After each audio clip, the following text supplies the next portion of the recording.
রাজ্যে 2023 বিধানসভা নির্বাচনে বনমালীপুর কেন্দ্র থেকে সিপিএম এর কাঁধে ভর করে জয়ী হয়েছিলেন কংগ্রেসের গোপাল রায়।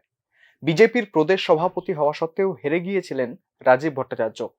জয় পরাজয়ের মাঝে ব্যবধান ছিল কেবলই 1369টি ভোট।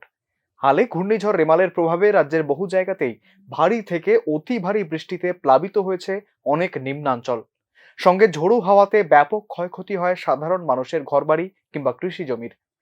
তার আঁচড় পড়ে বনমালীপুর কেন্দ্রেও, কিন্তু আজ অবধি এখানে দুর্গতদের পাশে দেখা যায়নি 23-এর বিজয়ী গোপাল রায়কে।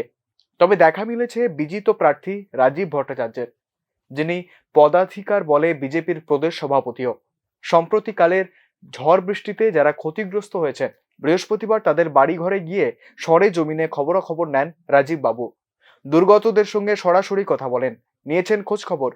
এক প্রতিক্রিয়ায় তিনি বলেন, আমরা ক্ষমতার জন্য রাজনীতি করি না, মানুষের পাশে থাকার জন্য এই রাজনীতিটা করা। সভাপতি সবাই রয়েছেন, তো আমরা চাই মানুষের পাশে দাঁড়িয়ে মানুষকে যত পরিষেবা দেওয়া যায়, মানুষের পাশে থাকা যায়, সেই সংকল্প নিয়েই। কারণ আমরা ক্ষমতার জন্য রাজনীতি করি না। ভারতীয় জনতা পার্টির মূল উদ্দেশ্য হলো মানুষের জন্য কাজ করা, সমাজের জন্য কাজ করা, রাষ্ট্রের জন্য কাজ করা।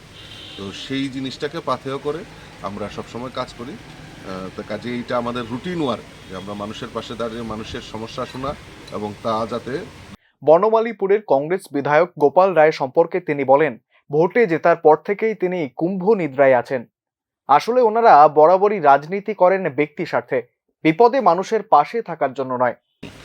আমি তো দেখিনি ওনাকে।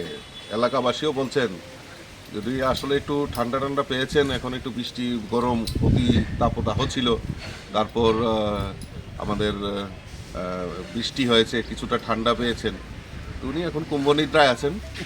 তো আমি বলবো কুম্ভনিদ্রায় থাকুন, কারণ তারা তারা রাজনীতি করে শুধু তাদের নিজের ব্যক্তিগত স্বার্থকে চরিতার্থ করার জন্য। তাদের কাছে মানুষের পরিষেবা, মানুষের কাছে পাশে দাঁড়ানো, এটা তাদের মূল বিষয়বস্তু না। তাদের কি উপকার হয়েছে, তাদের নিজের কি পরিবারের কি উপকার হয়েছে, তাদের কি দরকার, সেটা নিয়েই তারা চিন্তা ভাবনায় ব্যতিব্যস্ত থাকে। এলাকায় ঘোরা, এলাকায় দেখা, এলাকার সমস্যা নিয়ে সরকারের সঙ্গে আলোচনা করা, সেরকম ভূমিকা আমরা দেখতে পাই। নির্বাচনে ভোট দিয়ে মানুষ জনপ্রতিনিধি তৈরি করেন প্রয়োজনে পাশে পাওয়ার জন্য, জনগণের হয়ে কথা বলার জন্য। কিন্তু যারা ভোটে জেতার পর এলাকার মানুষের ন্যূনতম খোঁজই রাখেন না, তাদের পরবর্তী সময়ে সমর্থন করার আগে দ্বিতীয়বার ভাবা উচিত। অভিজ্ঞতা থেকে এমনটাই বলছেন স্থানীয় লোকজন। Bureau report, news now.